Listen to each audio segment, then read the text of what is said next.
tombé à l'envie de faire le pont après ce jeudi férié.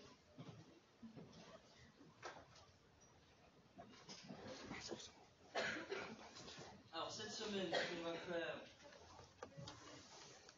c'est qu'on va finir avec cette question d'efficacité du marché. On va enfin résoudre le problème de pourquoi le marché c'est efficace après tout. Ça fait depuis qu'on a commencé sur l'ensemble que je vous dis, le marché c'est efficace.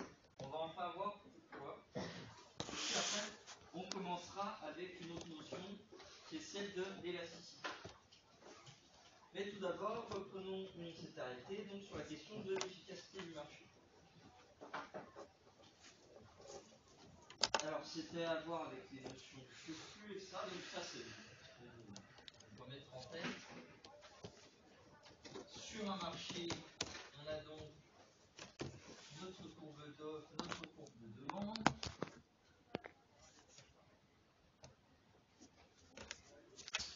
À l'équilibre en échange Q étoile et P étoile.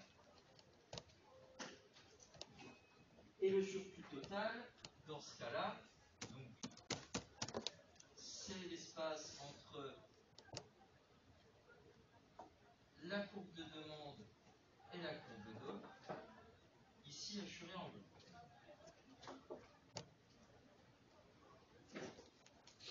Donc ça, c'est où on était resté la semaine dernière. Donc maintenant, voyons la question de l'efficacité. Et tout d'abord, donnons quelques définitions. Qu'est-ce qu'on va entendre par efficacité? Qu'est-ce que ça veut dire que l'efficacité pour les néoclassiques?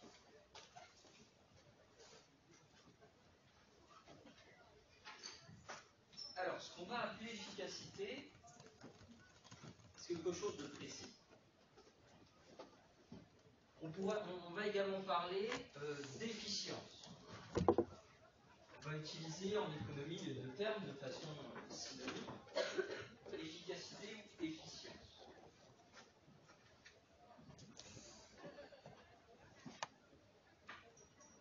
Alors l'efficacité, on dit qu'un marché est efficace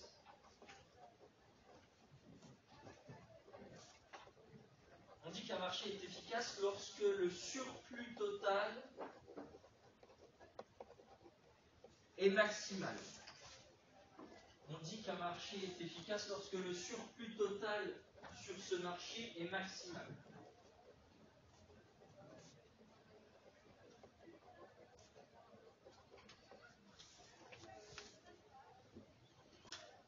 Donc le surplus total, cette zone bleue, est la plus grande possible.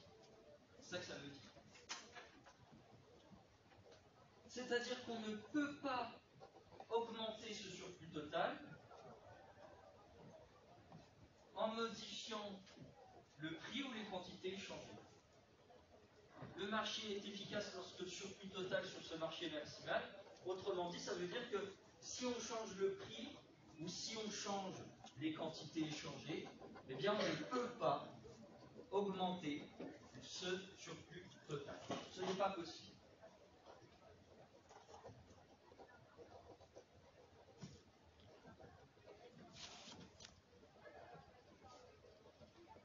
Donc ça va être une première définition d'efficacité qu'on va utiliser dans ce cas.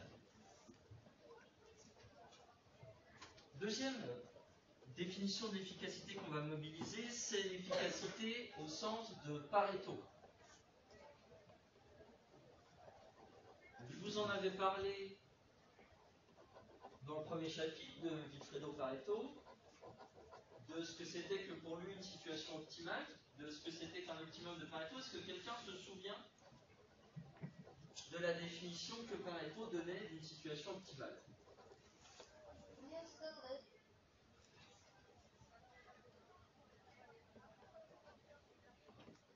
Personne ne veut se tenter?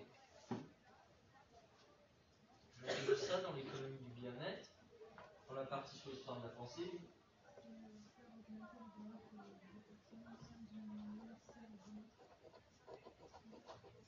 Alors, c'est quasiment ça. On est dans une situation optimale quand on ne peut pas faire augmenter le bien-être d'une personne sans diminuer le bien-être d'une autre. Donc là, l'efficacité de Pareto qu'on va mobiliser, c'est l'idée que on est dans une situation efficace au sens de Pareto quand on ne peut pas augmenter le surplus d'une personne sans faire diminuer celui d'une autre. On ne peut pas augmenter le surplus d'une personne, donc autrement dit son bien-être, puisque le surplus c'est la mesure du bien-être qu'on utilise.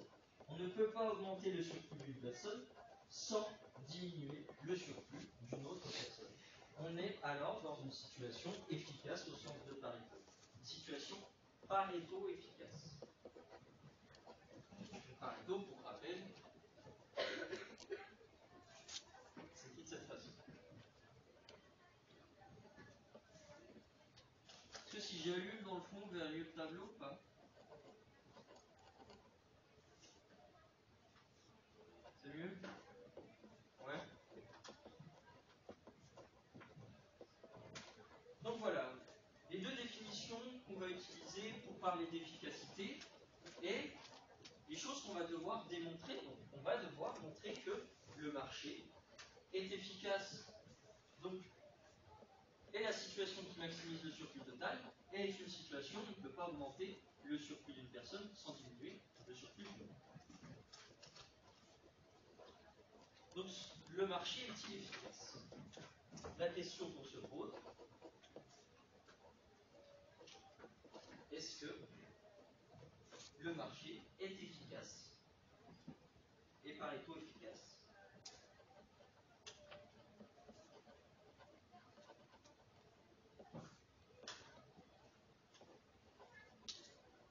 Alors la réponse, vous la connaissez maintenant puisque le rabat je l'ai en voix.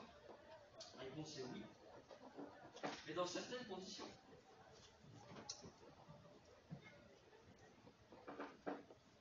Est efficace et Pareto efficace un marché en concurrence pure et parfaite à l'équilibre. Quand on est à l'équilibre sur un marché en concurrence pure et parfaite, alors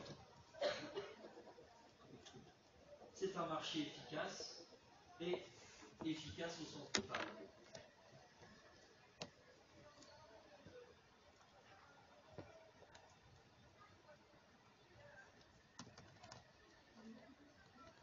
Donc, est efficace et est Pareto efficace un marché en concurrence pure et parfaite en CPP, répondant aux hypothèses de la CPP, à l'équilibre.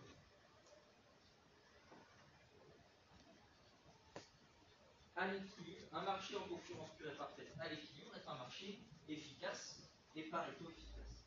Alors comment on le sait? On va le démontrer. On va le démontrer graphiquement. On va regarder. Tout d'abord, regardons ce qui se passe lorsque on a un prix différent du prix d'équilibre.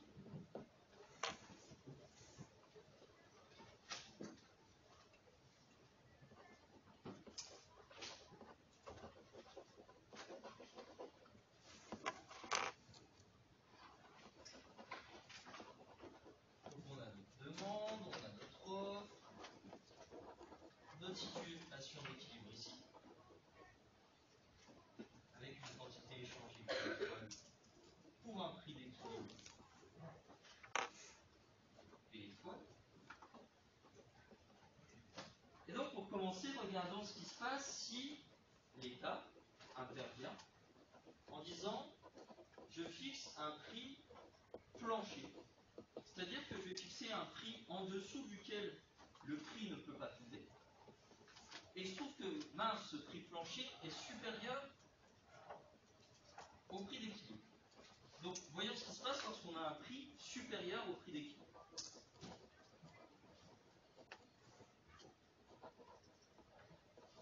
Dans cette situation, vous voyez qu'on a une quantité demandée qui est inférieure à la quantité offerte. question, quelle est la quantité qui va être échangée? Est-ce que c'est la quantité offerte ou est-ce que c'est la quantité demandée? Quelle va être la quantité de biens échangés sur ce marché? Est-ce que c'est la quantité offerte ou la quantité demandée?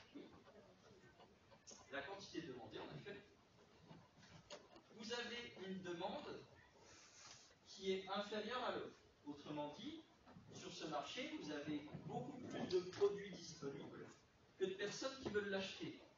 Donc ce qui va se passer, c'est que les acheteurs vont arriver, vont acheter tout ce qu'ils ont envie d'acheter, donc la quantité demandée, et puis les vendeurs vont se retrouver avec des invendus sur les bras. Donc dans ce cas-là, quand le prix est supérieur au prix d'équilibre, c'est la quantité demandée qui est échangée. On voit que cette quantité demandée est inférieure à la quantité d'équilibre. Alors maintenant, regardons ce qui se passe en termes de surplus. Le surplus du consommateur, on rappelle, c'est l'espace entre la courbe de demande et la droite de prix, c'est ici assuré en bleu. Le surplus du producteur, l'espace entre la droite de prix et la courbe d'offre, c'est ce que je vais assurer en vert ici.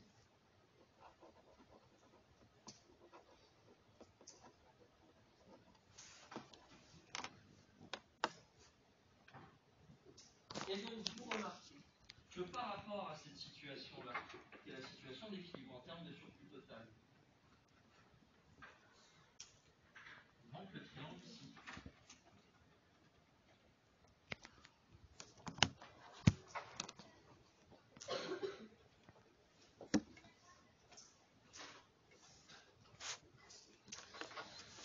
Le triangle noir, c'est du surplus total qu'on a à l'équilibre, mais qu'on n'a pas dans ce cas-là avec un prix supérieur au prix d'équilibre. Donc on a ce qu'on appelle une perte sèche pour l'économie. Ce triangle noir représente la perte sèche de revenus, de surplus total, dans l'économie, parce qu'on a un prix qui est supérieur au prix d'équilibre.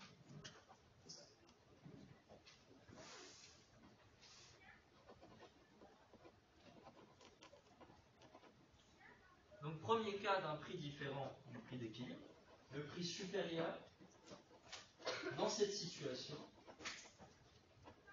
le surplus total n'est pas le plus grand possible. Par rapport à une situation où on a le prix qui est égal au prix d'équilibre, et on voit que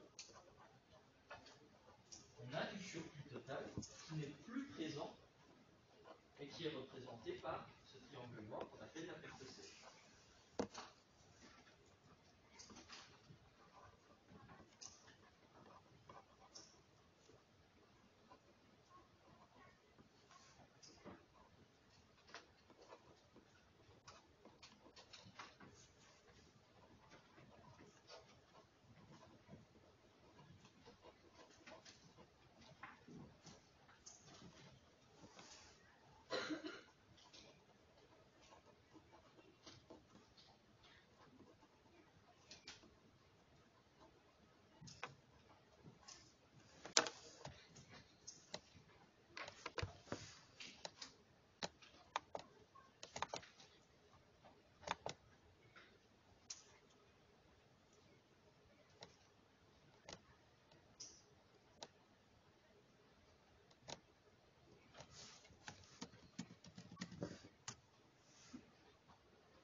Donc on a vu ce qui se passait quand on avait un prix supérieur, on a vu que ce n'était pas efficace, puisque le surplus total n'est pas maximal. Voyons ce qui se passe quand on a un prix inférieur.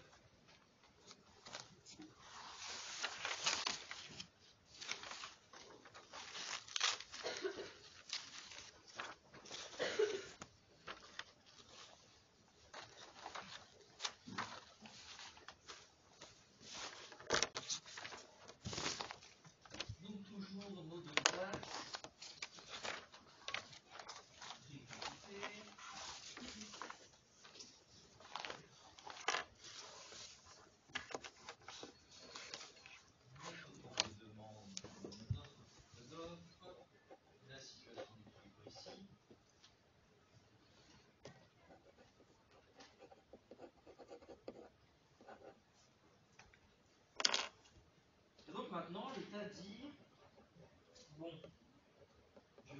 que certains biens coûtent trop cher, donc je fixe un prix plafond.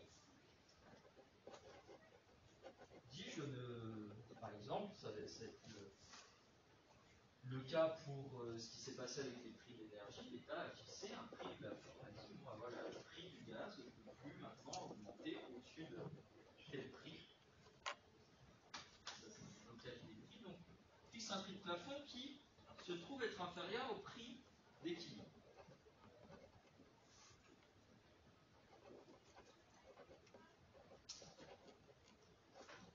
Donc, on a un prix qui est en dessous du prix d'équilibre.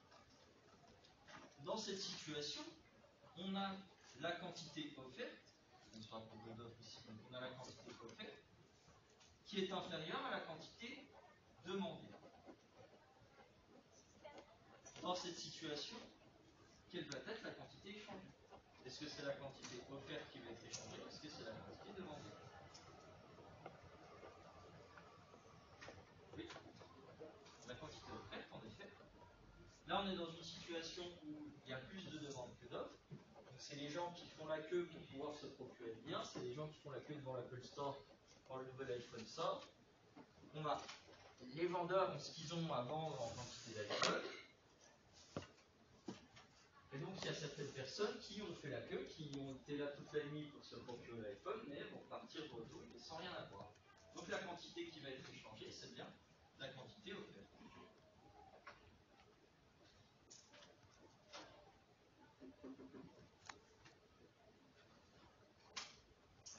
On remarque encore une fois que cette quantité offerte est inférieure à la quantité d'équilibre.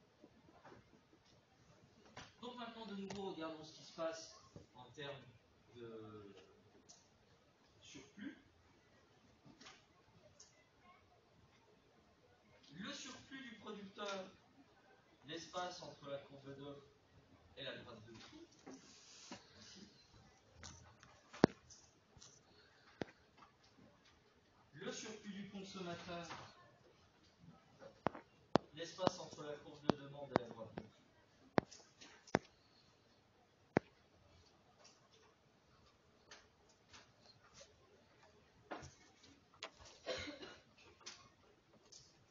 Et donc, encore une fois, ce qu'on remarque, c'est que par rapport à la situation où on est au prix d'équilibre, on a de nouveau ce triangle-là de surplus total manquant. On a de nouveau une situation de perte sèche pour notre économie par rapport à la situation d'équilibre ici. Quand on a un prix inférieur, on a de nouveau le surplus total qui n'est pas maximal.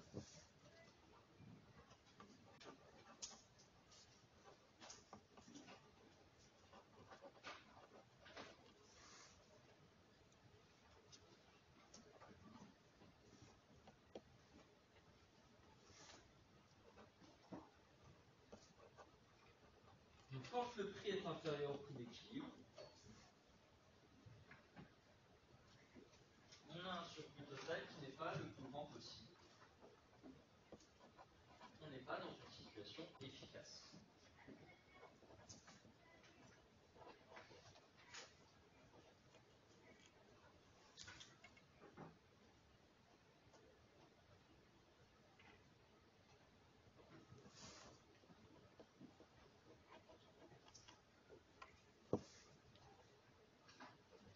Donc on a vu ce qui se passait si on avait un prix supérieur, surplus total et pas maximal. On a vu ce qui se passait quand on avait un prix inférieur, le surplus total et pas maximal. Donc la situation où le surplus total est maximal, c'est la situation où on est au prix d'équilibre. Et seulement quand on est au prix d'équilibre, c'est seulement à ce moment-là que le surplus total est maximal.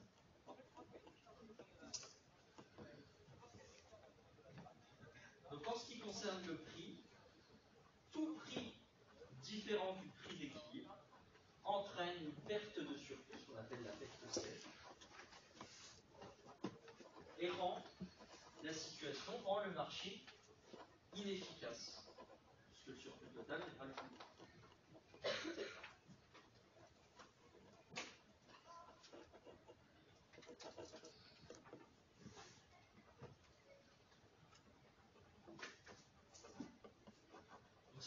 question de l'efficacité. L'efficacité, elle est atteinte seulement quand on est au prix d'équilibre. Maintenant, qu'en est-il de la Pareto-efficacité? L'efficacité au sens de Pareto. La démonstration est assez simple. Par rapport à la situation de prix d'équilibre, on va avoir une certaine répartition du surplus entre producteurs et consommateurs. Si j'augmente le prix par rapport au prix d'équilibre, si je fixe un prix supérieur, le prix augmente. Les producteurs vont être contents. Le prix a augmenté, les producteurs font plus de surplus, ils sont contents. Par contre, c'est les consommateurs qui vont tirer la tronche. Le prix a augmenté, ça coûte plus cher, donc le surplus des consommateurs a diminué. Donc augmenter le prix par rapport au prix d'équilibre, c'est prendre du surplus des consommateurs pour le donner aux producteurs. Et encore, on va prendre l'intégralité, c'est pas leur redonner l'intégralité du surplus montant. Il y a cette méthode. On voit que si on fixe un prix plus haut que le prix d'équilibre, on a enlevé du surplus aux consommateurs et on a ajouté du surplus aux producteurs. Donc, c'est pas Pareto efficace. Pareil, si je fais baisser le prix, là cette fois-ci c'est les consommateurs qui vont être contents, le prix est plus bas donc les consommateurs sont contents, mais c'est les producteurs qui vont râler.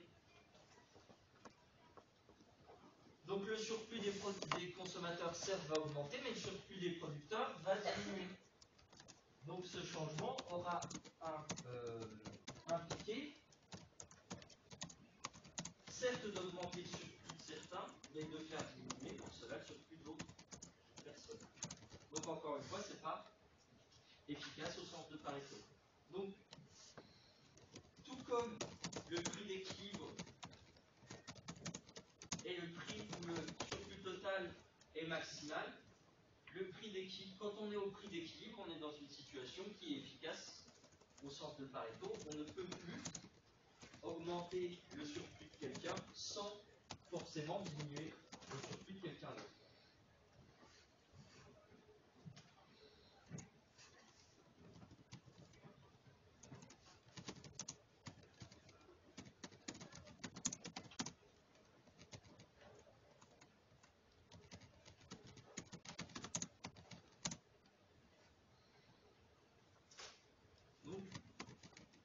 Là, on vient de voir que quand on a un prix différent du prix d'équilibre, c'est pas efficace, c'est pas Pareto efficace.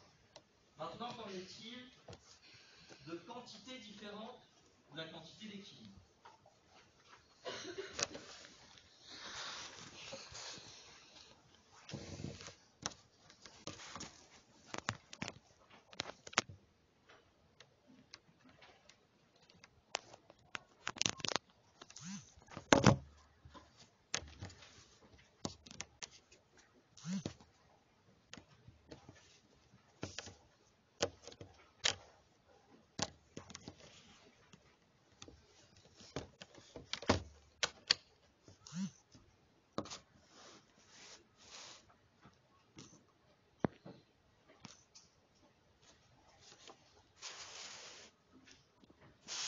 Donc on a notre quantité d'équilibre, et imaginons qu'on soit dans une situation, donc on est dans un régime soviétique toujours, l'État décide un peu de tout ce qu'il veut, centralise, et dit je veux que tant de voitures soient produites cette année. Décide de la quantité qui va être échangée. Imaginons dans un premier temps qu'on soit dans une quantité inférieure à la quantité d'équilibre.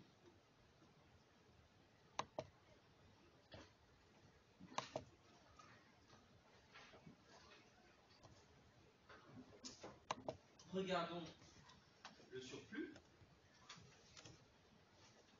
Le surplus total, donc, l'espace entre la courbe de demande et la courbe d'offre, le surplus total, et celui-ci. Et on retrouve, comme dans les situations précédentes où on changeait le prix, on retrouve ce triangle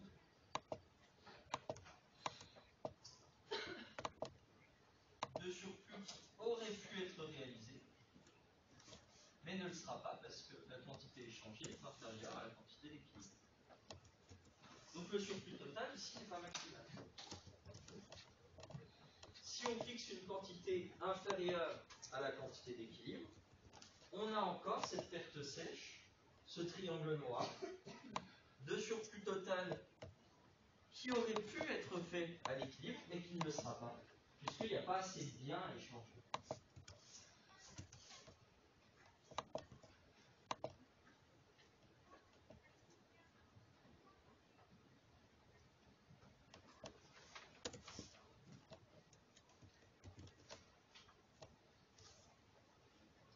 Donc ça, c'est quand on a une quantité inférieure à la quantité d'équilibre.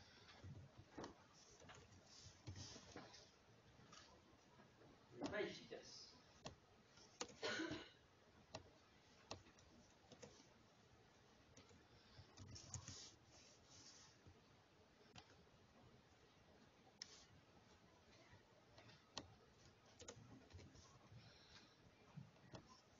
Maintenant, que se passe-t-il si on a une quantité supérieure?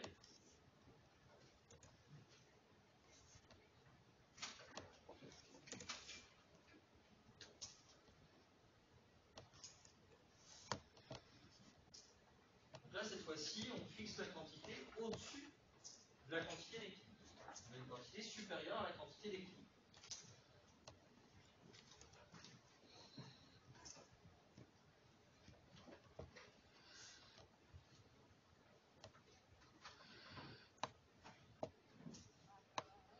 Que se passe-t-il? Donc on fait tout surplus totalement. Là, on aura sans problème l'intégralité du triangle comme on a ici. Hein, puisqu'on arrive au moins, on peut échanger plus que la quantité d'équilibre. Mais le problème, c'est que se passe-t-il une fois qu'on a dépassé la quantité d'équilibre? Pour rappel, donc, la courbe de demande, c'est le prix, on peut la lire comme le prix de réserve des consommateurs. La courbe d'offre, on peut la lire comme le prix de réserve des producteurs. Qu'est-ce que cela signifie? Ça veut dire qu'ici, les consommateurs ont une certaine valorisation, un certain prix de réserve par rapport au prix. Ici, les producteurs ont un certain prix de réserve par rapport au bien. Le prix de réserve des producteurs, en gros, pour rappel, c'est ce que ça coûte un produit. Donc on se retrouve dans une situation où ici on a le coût de production qui est supérieur à la valorisation du bien par les acheteurs. On produit des unités qui coûtent plus cher à produire que ce que les acheteurs sont prêts à mettre, que ce que les acheteurs valorisent. Donc ici, le triangle rouge représente un surplus négatif. Ici, on est sur un surplus total négatif.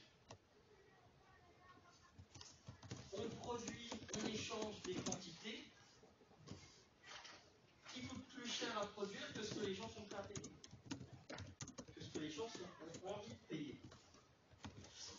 Autrement dit, on gaspille des ressources. On produit des choses que personne ne veut.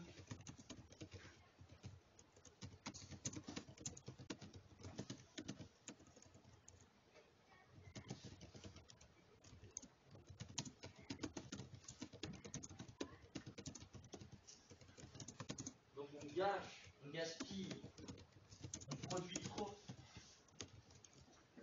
on échange trop.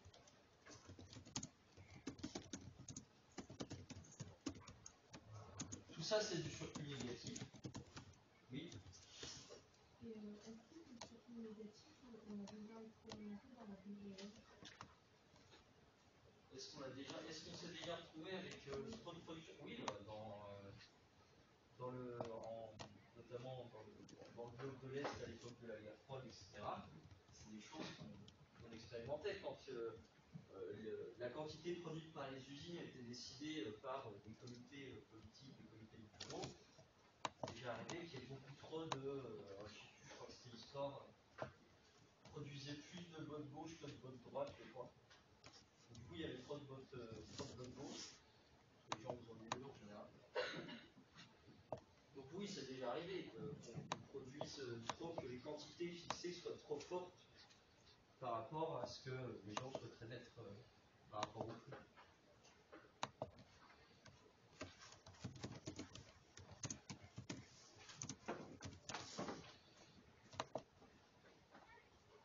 Donc étant donné qu'on a du surplus négatif ici, qui est fait, le surplus total va maximal. Là, on est dans un surplus total maximal jusque-là, et là, on commence à faire du. Donc quand on a des quantités différentes des quantités d'équilibre, que ce soit une quantité inférieure, où on va avoir cette fameuse perte sèche, ce surplus total qui aurait pu être réalisé mais qui ne l'est pas. Ou alors quand c'est une quantité supérieure,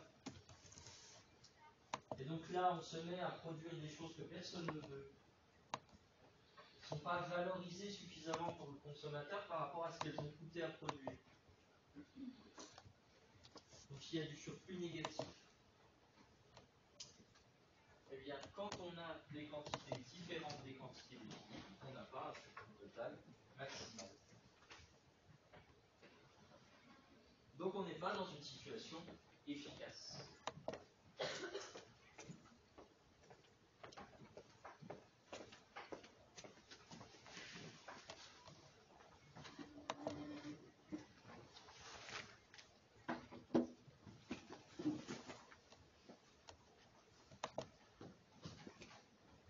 Donc là, on vient de démontrer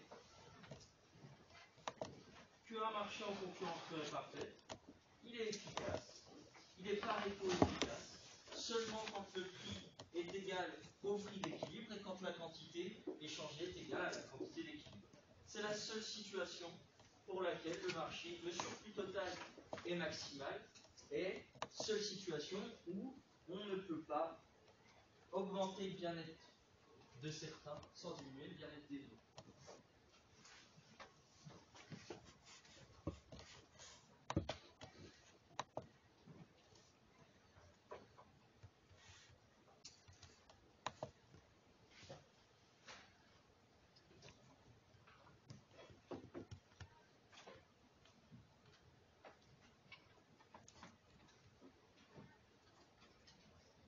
Donc le marché en concurrence pure et parfaite, à l'équilibre, est efficace et pareto-efficace. Ça, on a montré pour un marché. Là, on a fait des graphiques pour un seul marché. Est-ce que c'est possible pour tous les marchés? Autrement dit, est-ce que c'est possible quand on est à l'équilibre général? Il faut voir la question de l'efficacité en équilibre partiel et en équilibre général.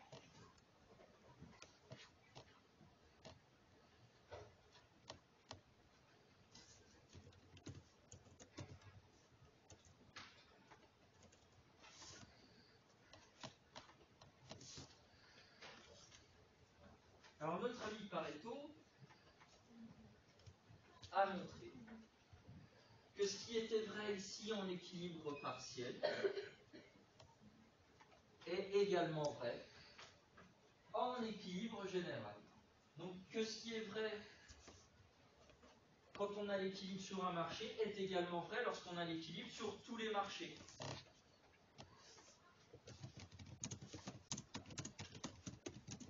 Donc ça veut dire quoi? Ça veut dire que une économie qui fonctionne avec des marchés en concurrence pure et parfaite à l'équilibre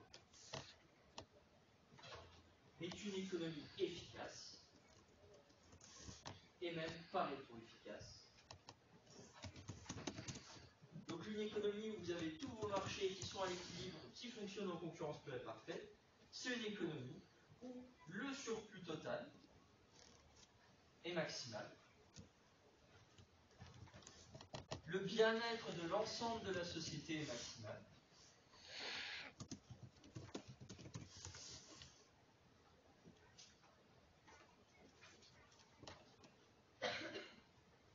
Et puis c'est une économie également où non seulement seulement le bien-être de l'ensemble de la société est maximal, mais également, vous ne trouverez pas d'autre allocation ou répartition des ressources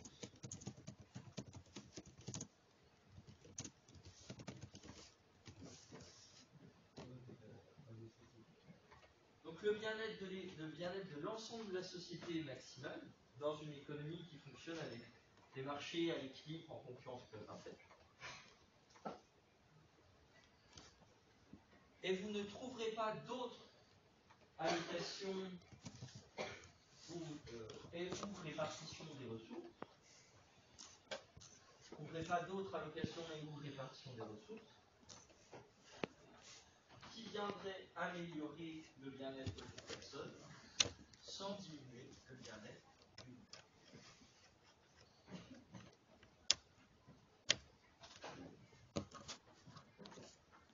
Donc l'économie dans son ensemble est efficace, est un effet efficace, le bien-être total est maximal et on ne peut pas trouver d'autres allocations ou répartition des ressources qui augmentent le bien-être d'une personne sans diminuer le bien-être d'une autre personne.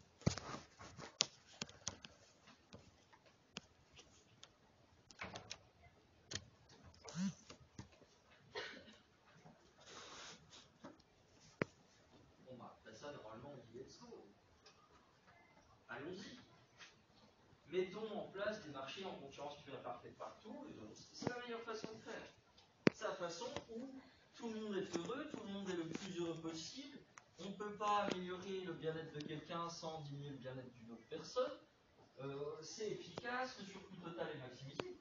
Pourquoi on ne fonce pas directement là-dessus et on ne fait pas tout ce qu'on peut pour mettre en œuvre ceci?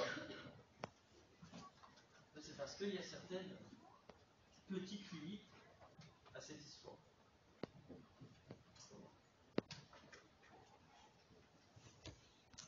Limite qu'on va voir maintenant. Donc comme ça sur le papier, ça paraît fantastique. Mais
plus entre surplus des consommateurs et surplus des producteurs.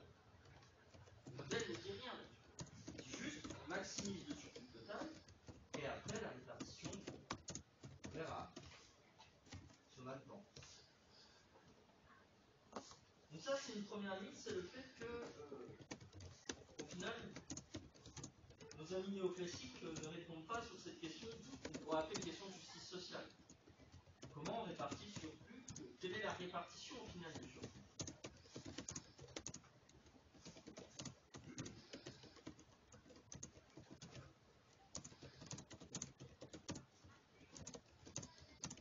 Le second point, qui est toujours un point qu'on peut rattacher à la question de justice, tient dans le fait que notre marché en concurrence parfaite à l'équilibre alloue les biens et services d'abord aux individus qui ont le prix de réserve le plus élevé. Hein, la courbe de demande représente le prix de réserve des individus. Le premier acheteur, il est là. La première personne qui va recevoir le bien, il est là. Et puis au fur et à mesure que le prix va diminuer, d'autres personnes vont acheter mieux. Donc les biens vont d'abord aux individus qui ont les prix de réserve les plus élevés. Maintenant, on ne s'est pas interrogé sur la façon dont ces prix de réserve se formaient. d'où vient le prix de réserve de quelqu'un? D'où vient le fait que quelqu'un dise, ok, ce bien-là, je suis prêt à mettre maximum 100 € dessus. Comment ça se fait qu'un individu puisse fixer son temps? Il y a des chances que ça dépende de son revenu. Les personnes les plus riches vont avoir des prix de réserve sans doute plus élevés que les pauvres. Parce qu'ils ont les moyens de mettre plus sur un même bien que les pauvres. Donc on a un prix de réserve qui va augmenter avec le revenu. Je vous dis, le marché tel qu'il fonctionne alloue d'abord les biens et services aux individus ayant les prix de réserve les plus élevés. Donc il est fort probable que ce marché alloue d'abord les biens et les services aux plus riches.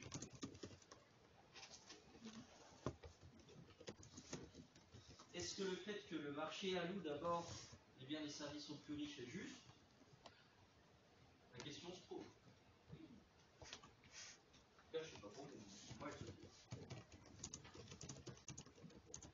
Donc ça, c'est le second point. Et enfin, le troisième point dont on peut parler sur les limites de cette question d'efficacité du marché, c'est sur ce qu'on appelle les externalités.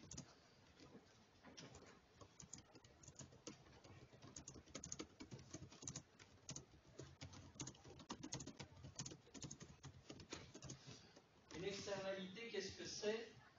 C'est une conséquence du fonctionnement du marché.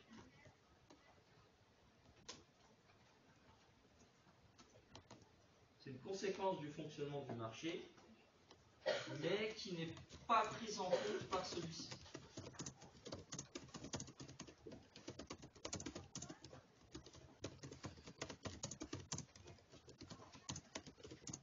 Une conséquence du fonctionnement du marché qui n'est pas prise en compte par celui-ci. Pas prise en compte par celui-ci, ça veut dire quoi? Ça veut dire que ça n'a pas d'impact sur le prix.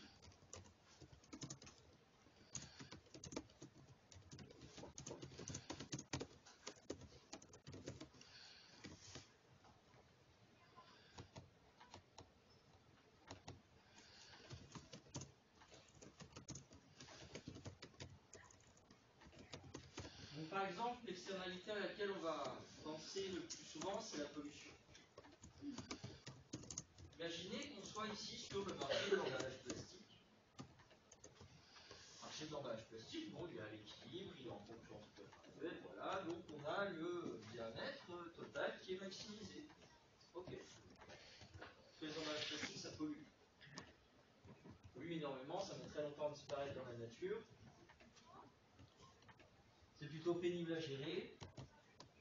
Ça pollue. Et tout ça, toute cette pollution générée par ces emballages en plastique, c'est pas pris en compte ici. La pollution, c'est quelque chose qui va détériorer notre bien-être dans notre société. Nos générations le savent. Le fait que l'avenir de la biodiversité, le fait que l'avenir de la vie sur la Terre soit en danger, c'est quelque chose qui a plutôt tendance à venir impacter vers le bas notre bien-être. Bon ben ça, c'est pas pris en compte. Ça, c'est quelque chose qui n'est pas intégré par le marché, qui n'a pas d'impact sur le prix, qui n'a pas d'impact sur le bien-être maximisé sur ce marché. Donc,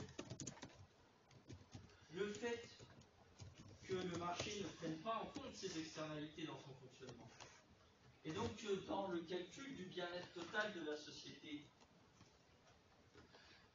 les effets néfastes des externalités ne soient pas pris en compte, c'est quelque chose qui vient attaquer directement l'idée que le marché en CTP serait efficace, serait la situation de bien-être total et maximal, puisqu'il y a des situations qui ne sont pas prises en compte dans ces cas.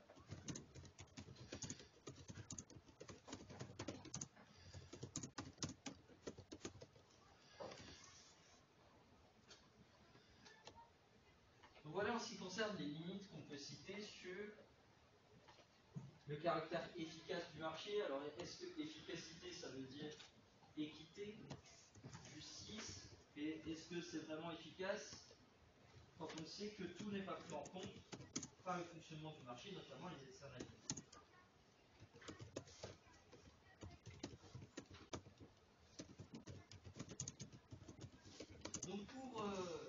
appliquer cette partie sur le surplus, sur la maximisation du bien-être, etc., je vous demandais pour la semaine prochaine de préparer un exercice. L'exercice 6 du deuxième chapitre. Donc là, c'est un exercice où vous avez un individu qui valorise différemment chaque différente bouteille. Le producteur, pareil, a différents prix de réserve selon la bouteille. On vous demande le surplus d'un tel, le surplus du consommateur, combien est-il selon du prix, le surplus du producteur, pareil. Et puis à l'équilibre, qu'est-ce qui se passe quand on a les deux qui se rencontrent. Voilà, c'est fait pour appliquer ce qu'on vient de voir sur la question de l'efficacité du marché, question de surplus, etc. Donc on y passera ensemble la semaine prochaine.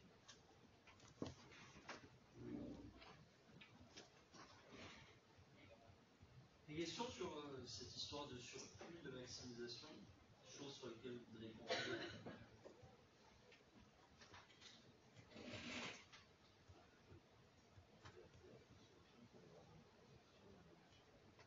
Comment ça? Qu'est-ce que vous voulez dire, il y a aucune solution par rapport à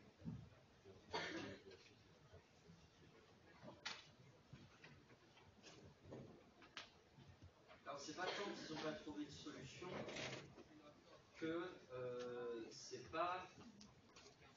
En fait, pour les néoclassiques, la demande, l'offre sont des choses qui sont données. Ça émane du comportement des individus, donc on ne peut pas forcément l'influencer. Donc, la répartition qui va dépendre de la forme de la courbe de demande, de la forme de la courbe d'offre, elle est ce qu'elle est, quoi. L'idée, c'est de dire ça, c'est que, bon, ben voilà, j'ai ma courbe de demande, elle a telle forme, ma courbe d'offre, elle a telle forme. Je ne peux pas vraiment influencer dessus, parce que c'est les gens qui font leur choix. Et donc, moi, ce qui va m'importer, c'est d'arriver dans la situation où on a un surplus total qui est maximal, et après, la répartition, elle est ce qu'elle est. Les gens prennent leurs décisions, et ben, s'ils ne sont pas contents, ils n'ont qu'à aller voir ailleurs. Ça, c'est triste.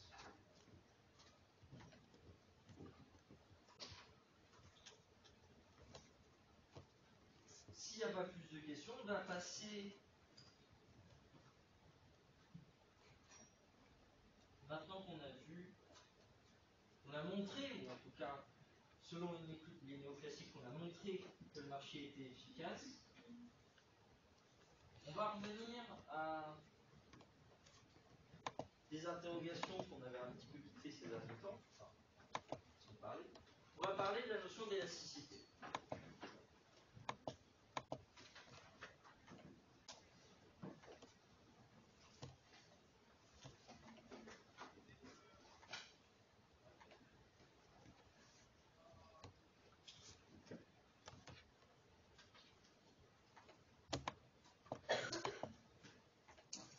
Donc on a vu, ces dernières séances, on a parlé d'offres, de demandes, qu'est-ce qui se passait quand les deux se rencontraient sur un marché, comment on arrivait à l'équilibre, qu'est-ce que c'était que le surplus, dans quelle situation il était maximal.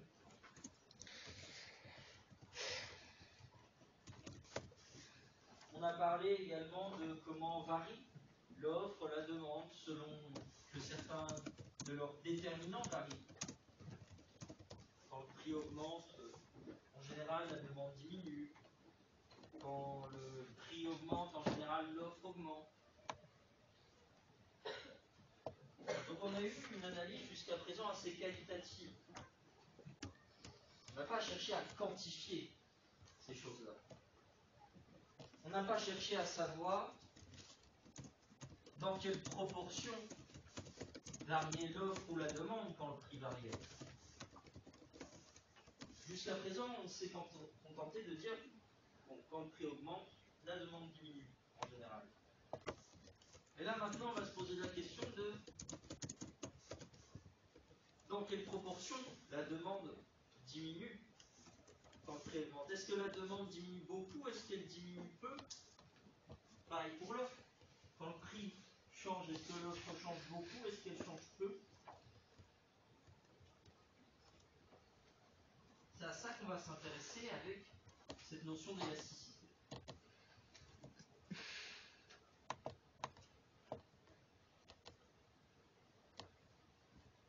Alors pourquoi on parle d'élasticité? L'idée c'est comme un élastique. Vous avez des élastiques, vous pourrez tirer très fort dessus, ils vont quasiment pas bouger, ils vont pas se déformer, ils vont être très rigides. Puis vous avez des élastiques, vous tirez un petit peu dessus, ça y est, ils s'étendent de tout leur long. Bon ben là c'est un peu l'idée, c'est de savoir est-ce que l'offre ou la demande, il va falloir tirer très fort dessus pour les faire bouger un tout petit peu, ou est-ce qu'au contraire, on ne va pas avoir besoin de beaucoup d'efforts, et donc là, de pas beaucoup de variations de prix, pour qu'ils changent dans de grandes proportions.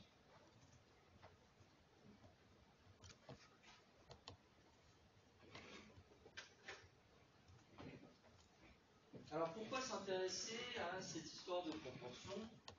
Jusqu'à maintenant, on s'en sortait très bien sans s'imposer ça. La première raison, c'est que ça va être très important, l'élasticité, en ce qui concerne les politiques publiques.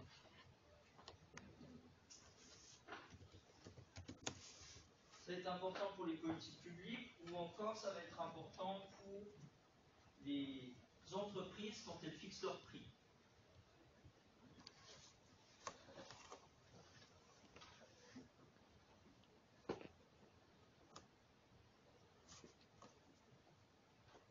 Par exemple, si vous voulez mettre en place une politique de lutte contre le tabagisme.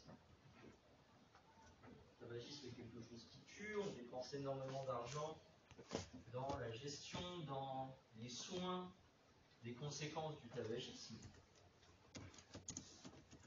Donc vous voulez mettre en place une politique sanitaire qui vise à lutter contre le tabagisme, à faire en sorte que les gens fument moins. L'une des premières actions qui vient en tête, c'est de dire on va augmenter le prix du paquet de cigarettes. Si ça coûte plus cher de fumer, logiquement la demande devrait baisser. Alors certes, mais dans quelle proportion? Si vous voulez savoir si votre politique va être efficace ou non, il faut savoir dans quelle proportion ça va changer.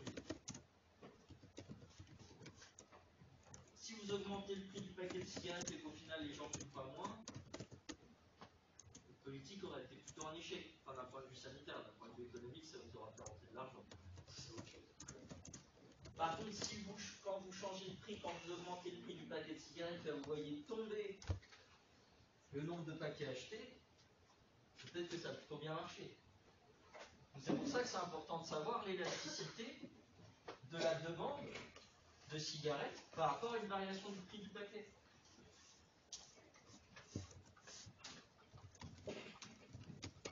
Bon, en général, les politiques de prix sur le paquet de cigarettes ne marchent pas très bien quand on est sur des petites variations. On dit que la demande de cigarettes, on est dans un comportement addictif. Donc le prix du paquet n'est pas quelque chose qui va énormément influencer les gens qui fument déjà. Peut-être ça va plutôt fonctionner sur les gens qui ne sont pas encore fumeurs. Les gens qui fument déjà, ça va forcément être très efficace pour faire diminuer leur demande. On peut prendre également l'exemple d'une politique écologique qui viserait à lutter contre le recours au pétrole.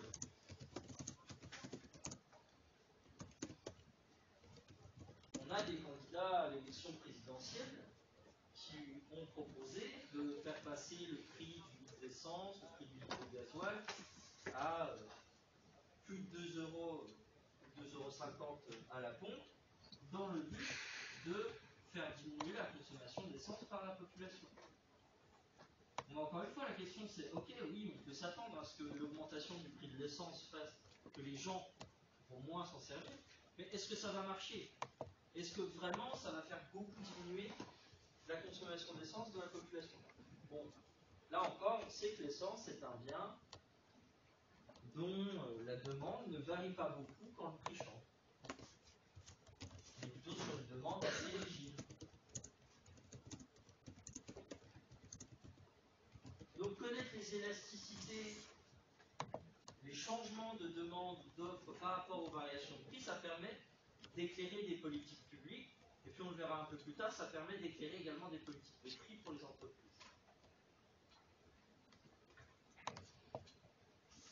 Ça, c'est la première raison pour laquelle on va s'intéresser aux questions d'élasticité. Et la seconde, c'est que je vous parlais juste avant de la répartition du surplus total. Répartition qui dépend de la forme de la courbe de la demande et de la forme de la courbe d'offre.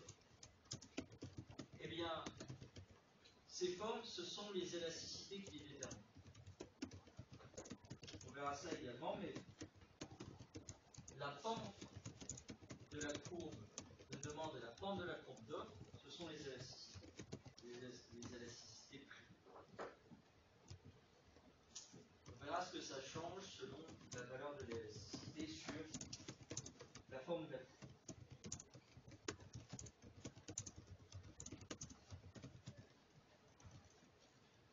Donc voici les deux raisons principales pour lesquelles on va étudier l'élasticité. Et on va commencer par la plus célèbre d'entre toutes, l'élasticité prix de la demande.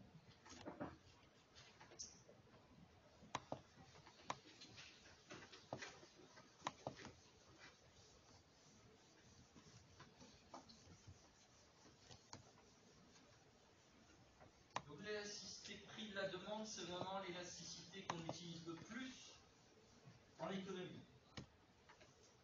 Savoir dans quelle proportion varie la demande quand le prix varie, c'est vraiment la chose qui nous intéresse le plus et qu'on va mobiliser le plus.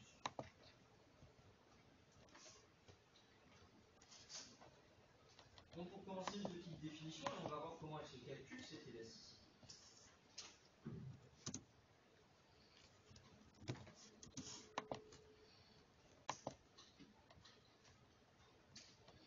Alors l'élasticité prix de la demande mesure la variation de la quantité demandée quand le prix varie. L'élasticité prix de la demande mesure la variation de la quantité demandée quand le prix varie.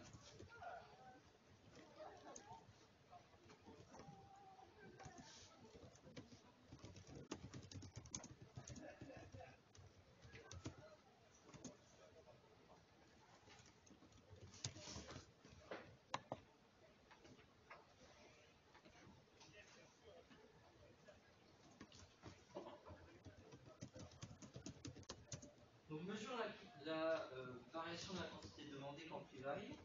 Comment on la calcule? L'élasticité, c'est quelque chose qu'on va noter epsilon.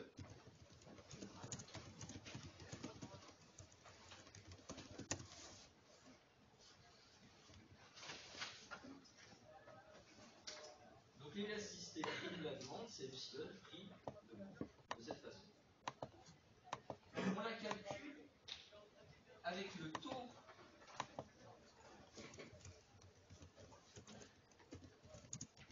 de variation de la quantité demandée qu'on divise par le taux de variation du prix.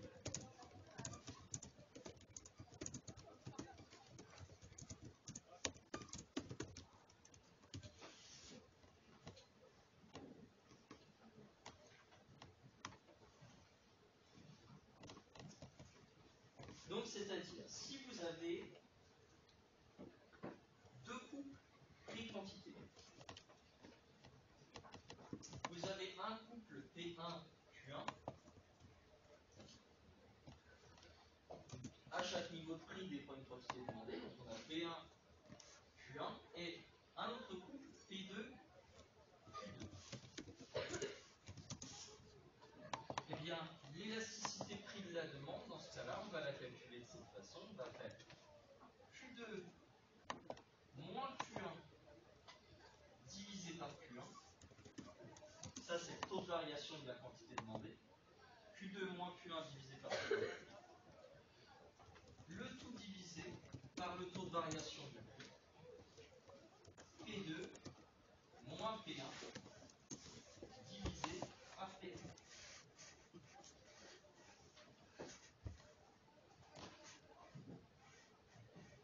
Donc le taux de variation de la quantité demandée, Q2 moins Q1 divisé par Q1, le tout divisé par le taux de variation du prix, P2 moins P1 divisé par P1.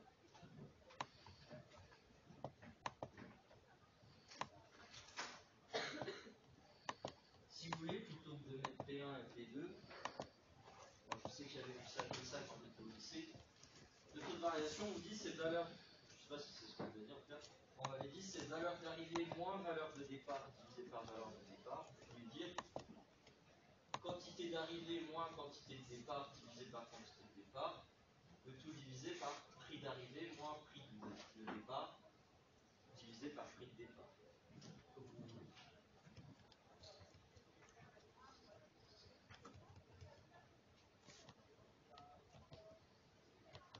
Donc ça c'est la façon de calculer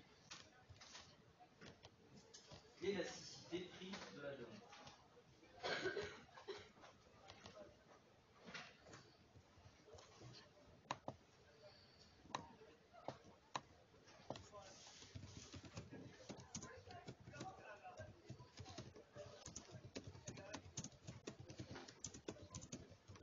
Alors si on prend un exemple,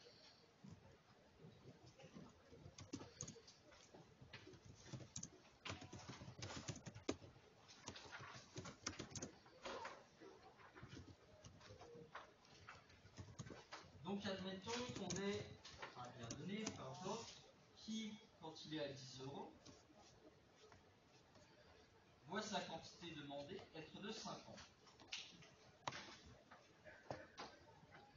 Puis quand le prix passe à 12 euros, la quantité demandée n'est plus que de 20.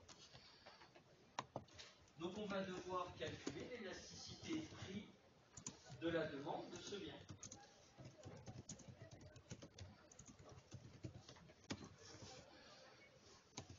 Donc on va commencer par faire le taux de variation de la quantité demandée. Dans quelle proportion a changé la quantité demandée? Donc on fait 20 moins 50 divisé par 50. Ça fait moins 30 divisé par 50. Ça fait moins 0,6.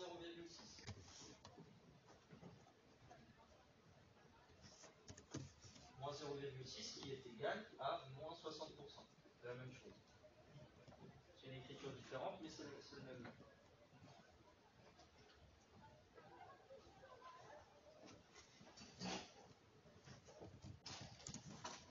Donc, ma quantité demandée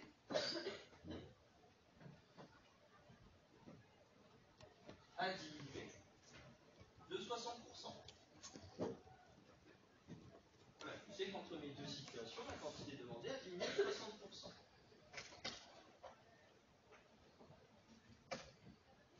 Donc voilà le taux de variation de la quantité demandée.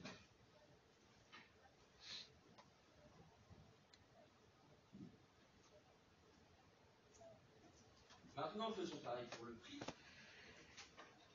Donc, j'ai mon prix qui est passé à 12. Avant, il était à 10. Donc 12 moins 10. Divisé par 10. Ça fait 2 divisé par 10. Ça fait 0,2. Ou 20%.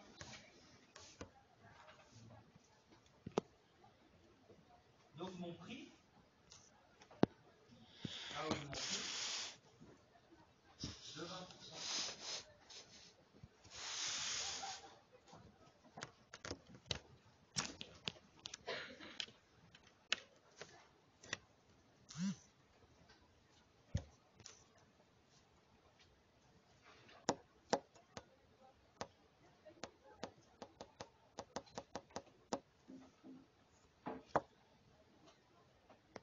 Et donc maintenant que j'ai mon taux de variation de la quantité demandée, j'ai mon taux de variation du prix, je peux calculer mon élasticité prix de la demande.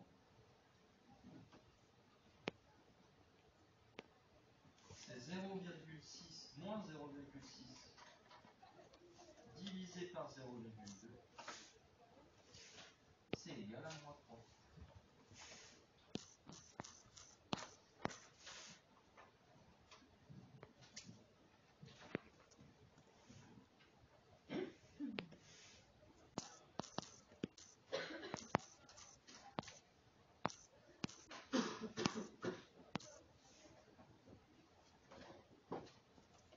Alors ce moins 3, comment je l'interprète? Qu'est-ce que ça veut dire? Ça veut dire que quand le prix augmente de 1%, ma quantité demandée, enfin la quantité demandée, pardon, quand le prix augmente de 1%, la quantité demandée diminue de 3%.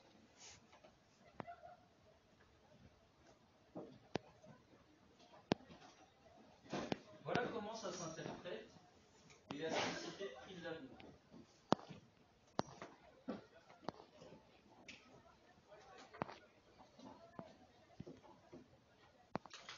Quand mon prix augmente de 1%, ma quantité demandée, la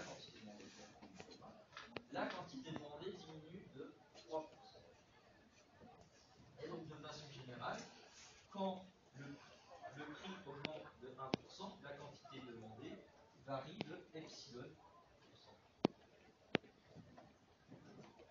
La valeur que vous obtiendrez en calculant l'élasticité, ce sera toujours une valeur par rapport à une variation de 1% du prix.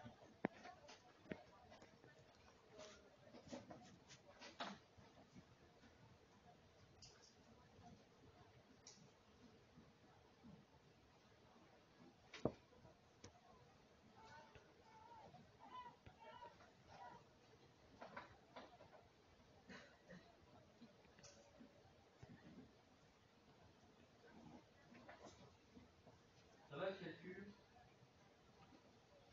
Pas de problème.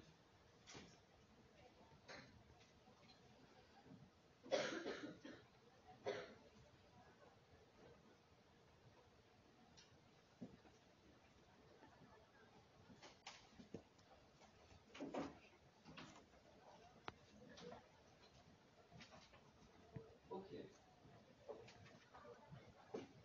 Donc le moins 3, c'est ce que je obtiens. Maintenant,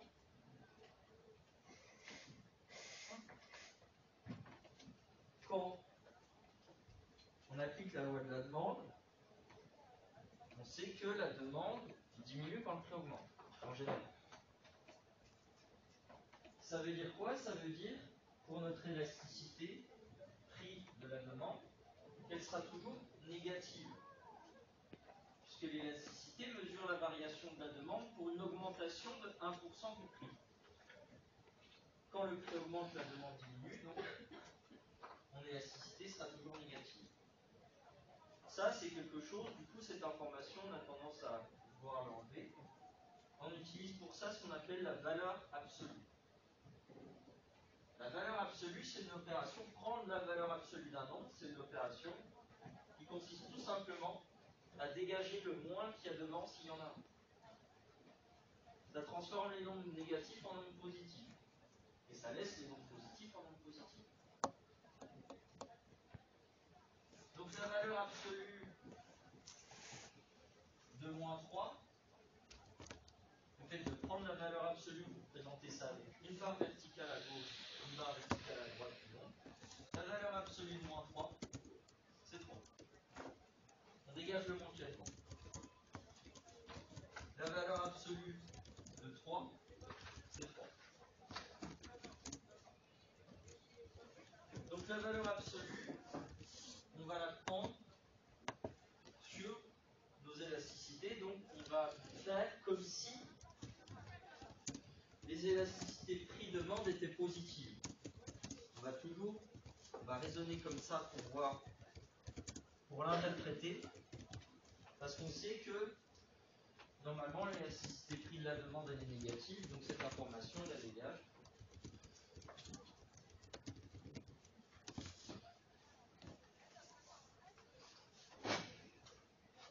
Maintenant, comment on interprète l'élasticité de prix de la demande? Qu'est-ce que ça veut dire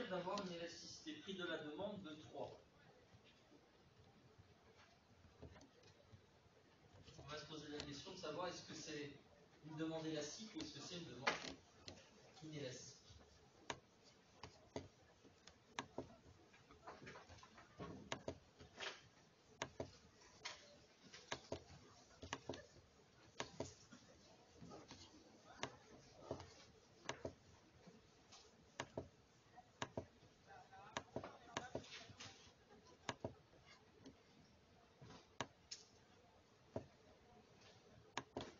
Alors maintenant, on va se poser la question de savoir si la demande d'un bien est élastique ou est-ce qu'elle est inélastique.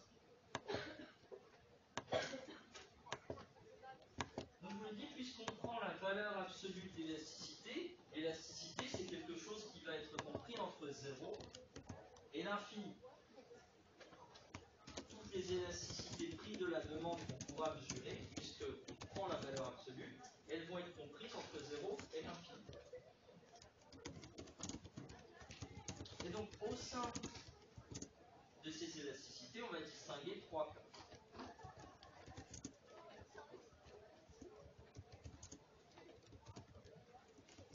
Si l'élasticité est comprise entre 0 et 1 exclu,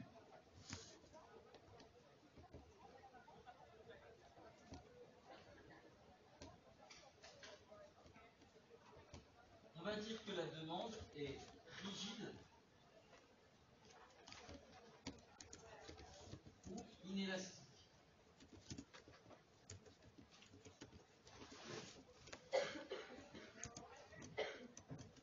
Ça, c'est le premier cas. Si vous avez une élasticité prix de la demande qui est comprise entre 0 et 1 exclu, je dirais pourquoi on exclut un après. Entre 0 et 1 exclu, on va dire que la demande est rigide ou inélastique. Autrement dit, vous avez votre quantité demandée qui, quand le prix augmente de 1%, la quantité demandée varie de moins de 1%. Donc votre quantité demandée, elle varie moins que le prix.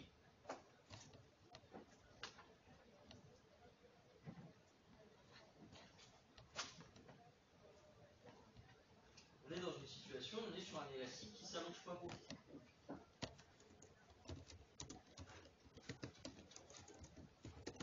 Graphiquement, qu'est-ce que ça veut dire?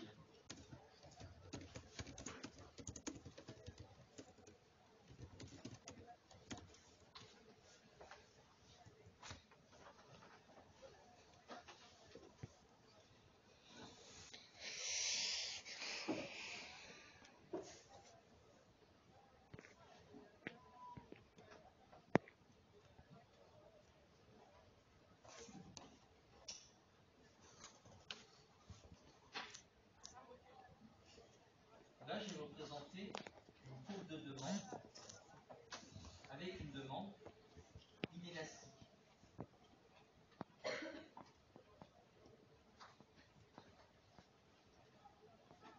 Pourquoi? Parce que j'ai une grande variation du prix. Je passe de P1 à P2, j'ai une grande variation du prix. Mais j'ai une petite variation de la quantité demandée. Le prix a beau avoir beaucoup changé, la quantité demandée n'a pas beaucoup diminué. Donc là, on est sur une demande qui ne change pas beaucoup, même s'il y a de grandes variations du prix. On est sur une demande inélastique.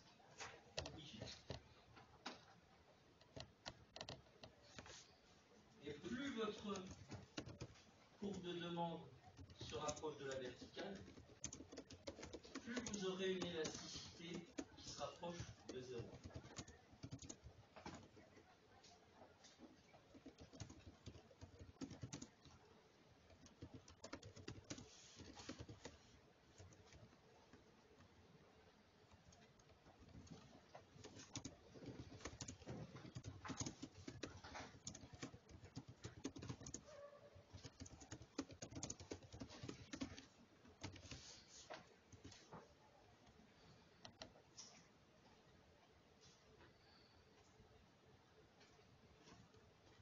qu'est-ce que ça veut dire quand j'ai une élasticité prix de la demande qui est égale à 0?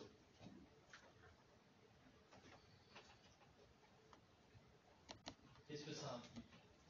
On me demande. Qu'est-ce que ça veut dire? Oui. Qu'on a c'est vital, on a vraiment besoin. On peut vraiment choisir de chez nous. Alors c'est pas tout à fait ça que je vous demandais, mais du coup ça veut dire mathématiquement. Que quelle que soit la variation du prix, la demande ne change pas. Exactement. C'est exactement ça. Si vous avez une élasticité prix égale à 0, ça veut dire que quand votre prix varie, votre demande ne bouge pas. Donc comme vous le dites, ça peut être dans des situations de biens vitaux dont on ne peut pas se passer. Et graphiquement, ça se représente de cette façon.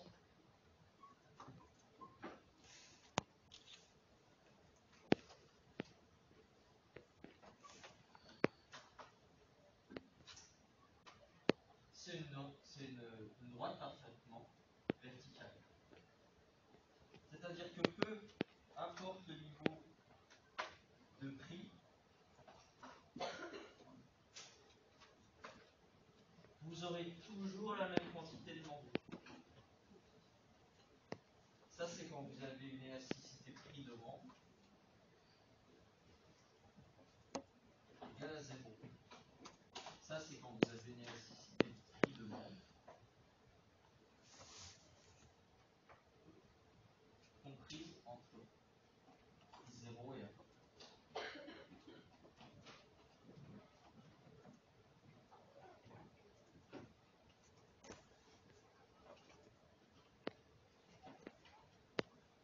Également, quand l'élasticité prix-demande est égale à 0, on va dire que la demande est parfaitement inélastique.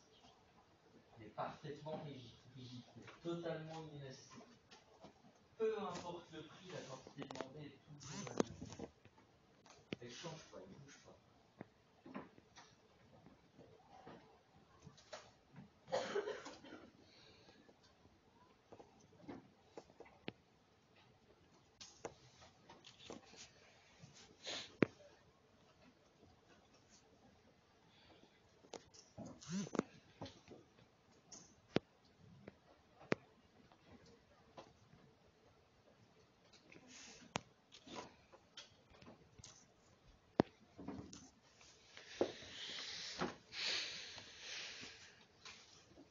Donc ça, c'est notre premier cas.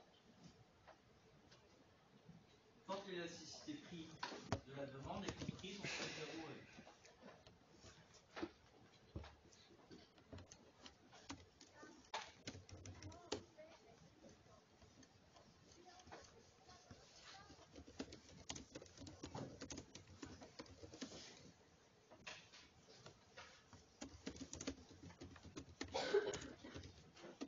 Deuxième cas, si elle est égale à 1,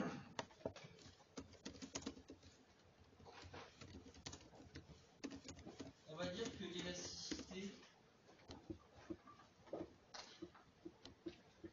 est unitaire.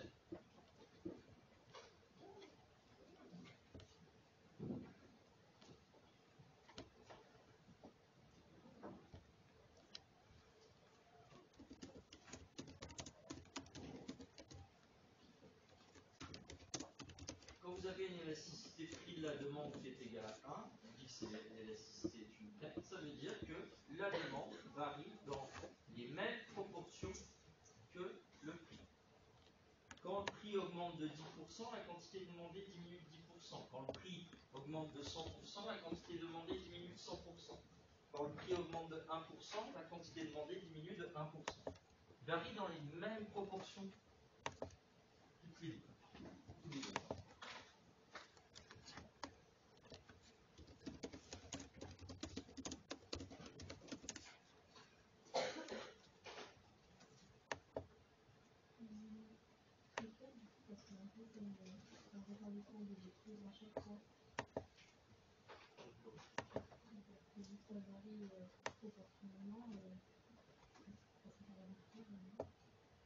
Non,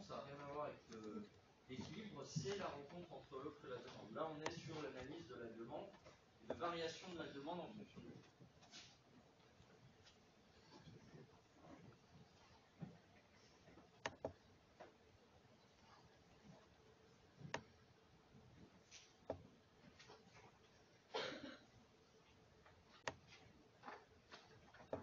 Et puis le troisième cas, c'est quand votre élasticité prix de la demande est comprise entre 1 exclu et l'infini.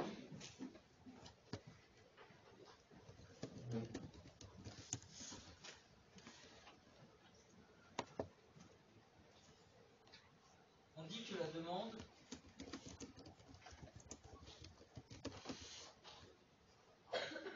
est élastique.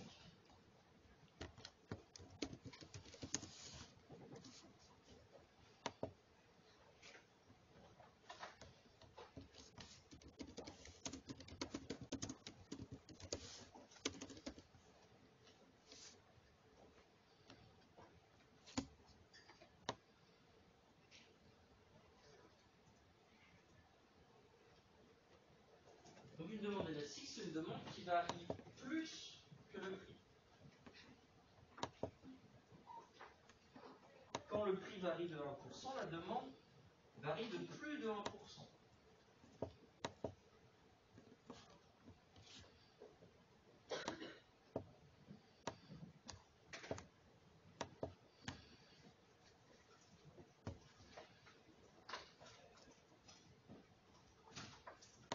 Si on dessine ça,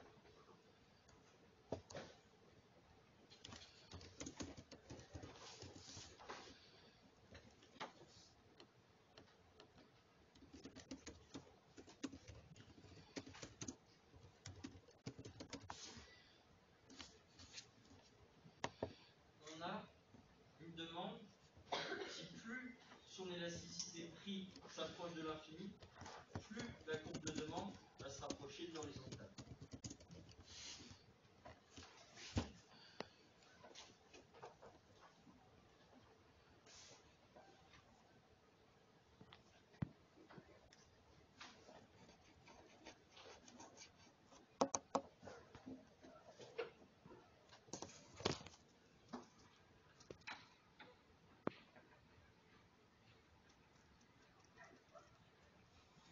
Là, vous voyez qu'on a une toute petite variation du prix et on a une grande variation des quantités demandées.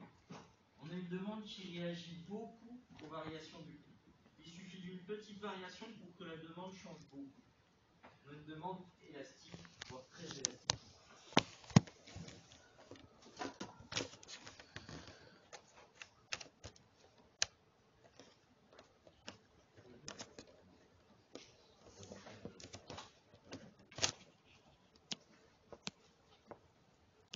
Non, pas forcément.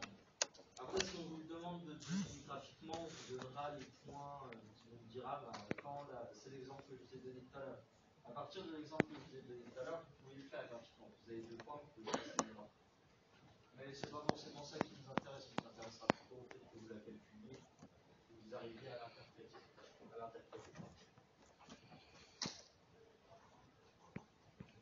Donc ça, c'est quand on a une demande, une élasticité comprise entre 1 exclu et l'infini.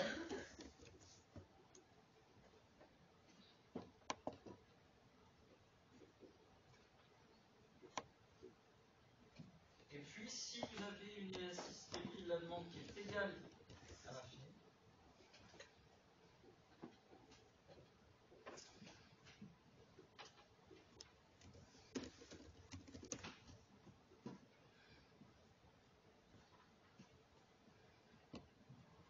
vous avez une droite parfaitement horizontale.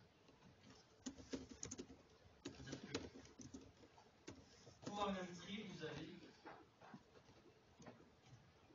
tous les niveaux de demande possibles.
va influencer l'élasticité de la demande, l'élasticité prix de la demande.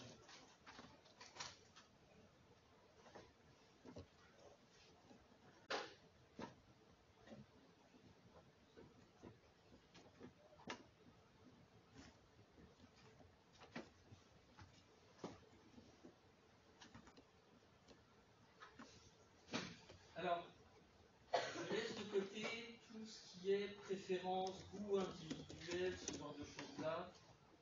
On va s'intéresser à d'autres points sur les déterminants de l'élasticité prix de la demande. D'abord, vous avez le type de bien qui influence cette élasticité.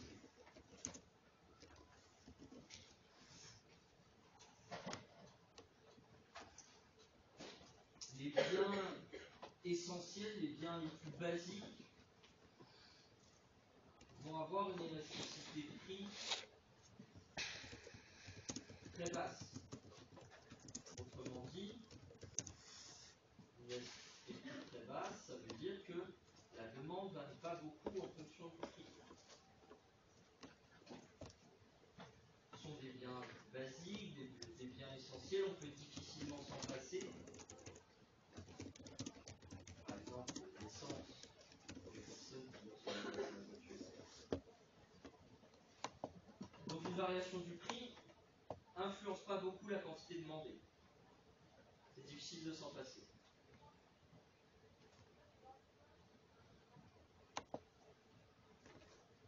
Par contre, des biens un peu plus luxueux, on peut dire,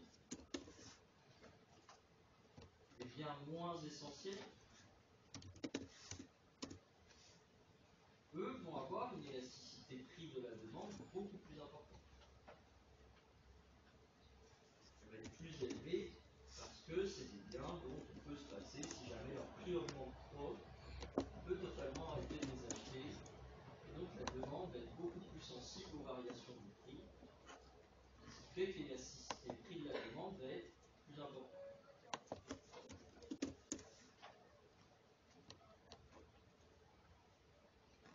Ça, c'est le premier point, c'est le type de bien. Le type de bien va influencer l'élasticité prix de la demande.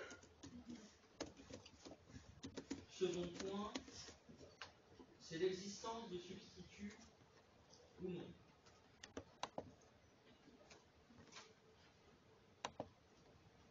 S'il n'y a pas de substitut à notre bien, l'élasticité prix va être très faible. Cette fois, l'essence, pour faire rouler vos voitures, c'est difficile de mettre d'autres choses dedans. Donc du coup, l'élasticité prix de l'essence est très basse. Je ne peux pas mettre de l'huile de colza pour faire rouler ma voiture. Par contre, des biens pour lesquels il existe des substituts proches, eux vont avoir une élasticité prix très élevée parce que ce sera facile de trouver de quoi les remplacer si jamais leur prix augmente.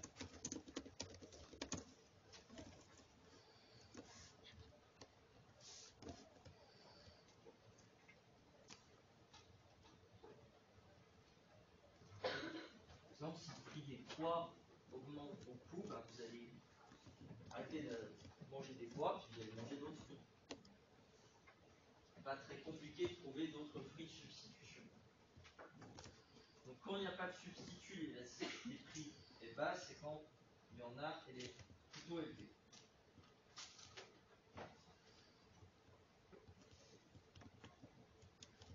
Et puis, troisième point, c'est ce qu'on va appeler l'horizon temporel. L'horizon temporel, donc est-ce qu'on est à court terme, est-ce qu'on est à long terme?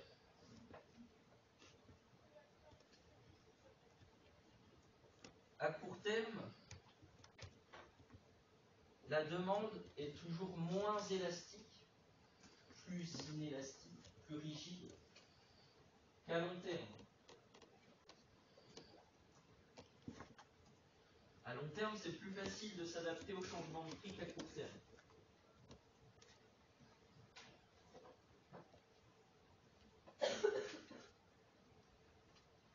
par exemple, toujours pour continuer sur l'essence, bon, à court terme, le prix de l'essence augmente, moi je dois faire des déplacements, bon, je ne peux pas y faire grand chose, quoi. J'accepte, et donc l'élasticité, prix de la demande, est faible. On est sur une demande rigide. Par contre, à long terme, je peux me projeter et me dire, ah, mais si le prix continue à augmenter ou s'il continue à être aussi élevé, je vais peut-être vendre ma voiture et puis acheter un autre moyen de transport. Peut-être une voiture électrique, je vais peut-être acheter un vélo, je vais peut-être me déplacer en transport en commun. Peu importe, je vais changer mon comportement, je vais changer mes habitudes. Donc là, la demande, elle sera plus élastique parce que les gens peuvent s'adapter, peuvent changer leur façon de faire, alors qu'à court terme, on est plus coincé par la situation.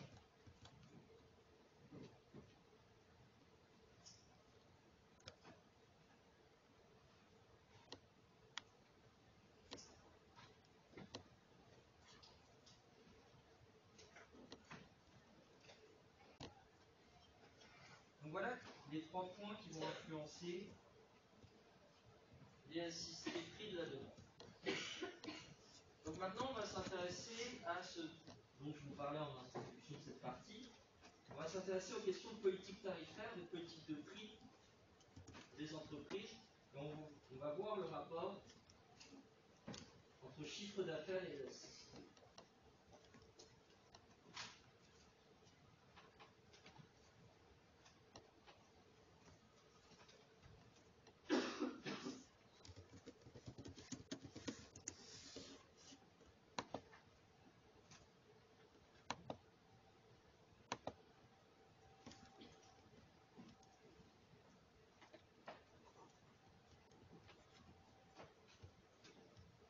Comme je vous l'ai dit, l'une des applications qu'on peut avoir de l'élasticité de la demande, c'est pour les politiques tarifaires des entreprises, pour savoir à combien je dois fixer mon prix quand je vends un objet.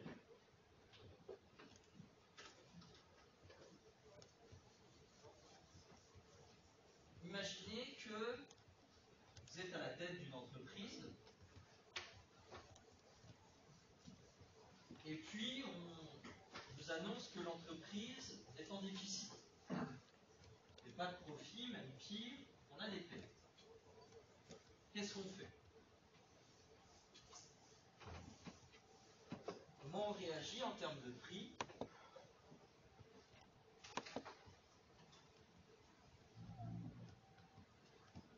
Notre but pour pallier à notre déficit, ça va être d'augmenter notre chiffre d'affaires. Quand on augmente notre chiffre d'affaires, ça va nous permettre d'augmenter nos recettes totales. Et donc, au final, on va sortir de la situation délicate dans laquelle on est.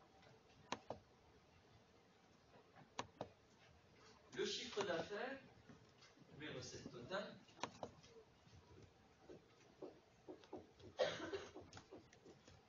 c'est égal au prix de vente du bien multiplié par la quantité vendue.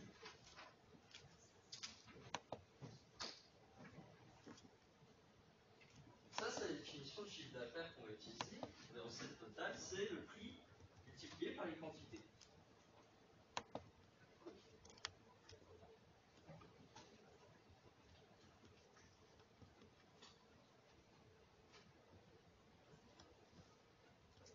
Donc on est en déficit, on veut augmenter notre chiffre d'affaires pour mettre fin à notre déficit.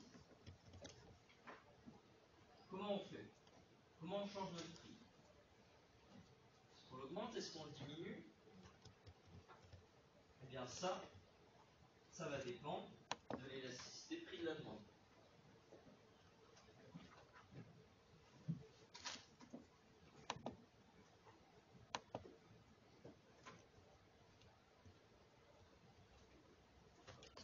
Si on est face à une demande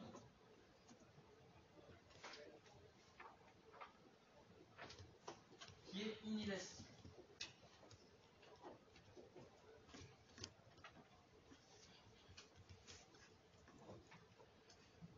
on a un niveau de prix P1,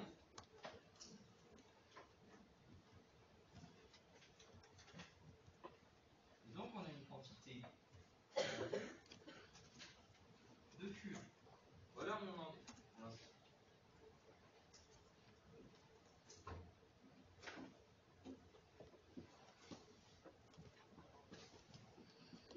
Ce rectangle représente le chiffre d'affaires de l'entreprise. Cette partie-là, cette terre-là, c'est mon chiffre d'affaires. On fait P1 fois Q1. Longueur fois largeur, c'est la définition de l'âge d'un rectangle. Donc on est bien sur le chiffre d'affaires. Et ça, c'est le chiffre d'affaires. Donc dans ce cas-là, si on a une demande inélastique, pour augmenter notre chiffre d'affaires, le meilleur plan qu'on puisse avoir, c'est d'augmenter nos prix.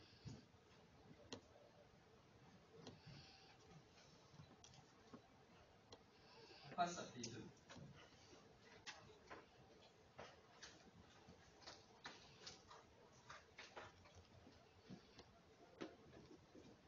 En effet, puisque la demande est inélastique, elle est très peu sensible aux variations du prix. Donc je peux me permettre d'augmenter beaucoup mon prix. Je sais que la demande ne diminuera pas beaucoup. Et qu'au final, l'aire de mon nouveau rectangle, qui représente donc mon nouveau chiffre d'affaires, va être plus important qu'avant. Donc en faisant ça, j'augmente mon chiffre d'affaires, j'augmente mon prix, donc mon chiffre d'affaires augmente, mes quantités vendues baissent, donc on est dans une situation d'incertitude. Mais puisque je sais que la demande est inélastique, la demande varie moins que le prix, donc la quantité vendue, la quantité demandée, qui va être celle de vente, la quantité échangée va moins diminuer que mon prix n'a augmenté. P aura plus augmenté que Q n'a diminué, donc mon chiffre d'affaires va être plus grand. Donc dans le cas où la demande est inélastique, la bonne stratégie pour augmenter le chiffre d'affaires, c'est d'augmenter le prix.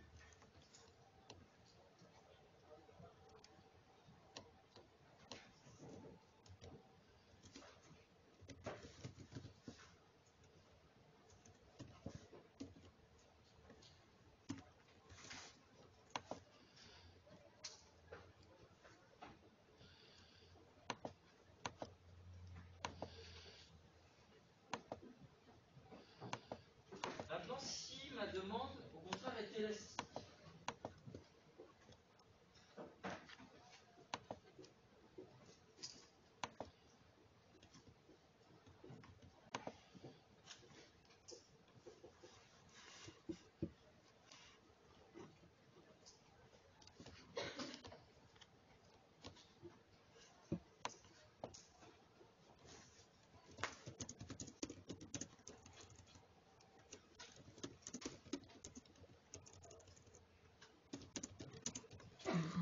voilà la situation dans laquelle on est.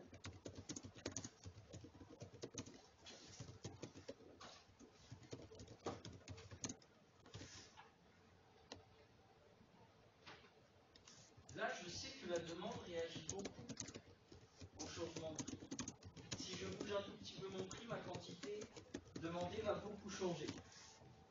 Donc là, ma stratégie, pour augmenter mon chiffre d'affaires, ça va être non pas d'augmenter mon prix, ça va être de le baisser. Je sais que je n'ai pas besoin de beaucoup baisser mon prix pour que la quantité demandée augmente beaucoup plus.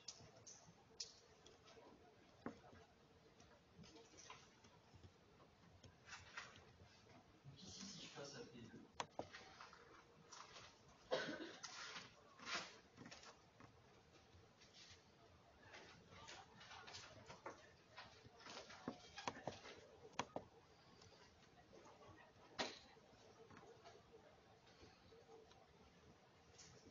en baissant mon prix, je fais beaucoup augmenter la quantité qui est achetée, et donc j'ai mon chiffre d'affaires, puisque le prix a moins baissé que la quantité vendue a augmenté, mon chiffre d'affaires au global augmente.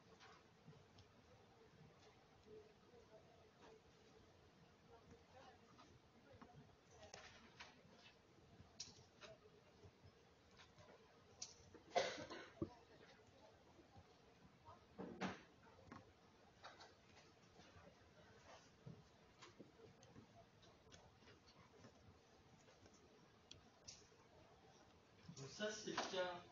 Donc qu'est-ce que je dois faire quand la demande est inélastique? Je dois augmenter mon prix pour faire augmenter mon chiffre d'affaires. Quand la demande est élastique, je dois baisser mon prix pour augmenter mon chiffre d'affaires. Et quand la demande, quand l'élasticité est égale à 1, quand l'élasticité est unitaire, ben, je ne peux pas augmenter mon chiffre d'affaires. Si l'élasticité est unitaire, la demande et le prix varient dans les mêmes proportions. Donc si j'augmente mon prix de 1%, ma quantité demandée diminue de 1%. Si je baisse mon prix de 1%, ma quantité demandée augmente de 1%. Mon chiffre d'affaires ne peut pas changer. Donc si l'élasticité est unitaire, il n'y a rien à faire. Je ne pourrais pas sortir de mon déficit en augmentant mon chiffre d'affaires.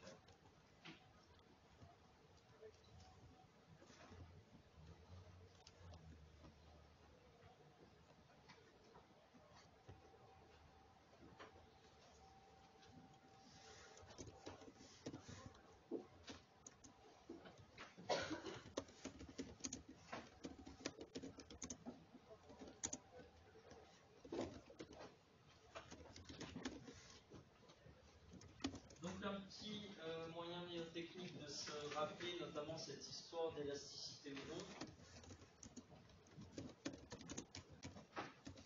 Quand vous êtes sur une demande inélastique, on se rapproche de la verticale, c'est une barre verticale comme le I de inélastique.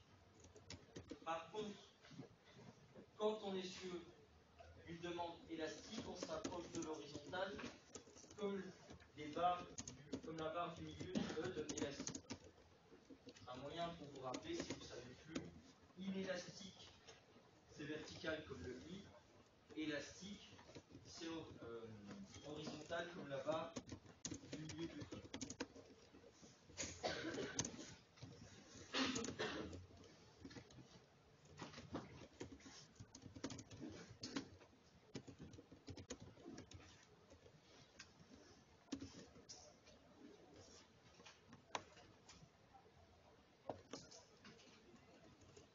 La semaine prochaine, on finira avec cette histoire d'élasticité. Donc, préparez l'exercice, on corrigera ensemble.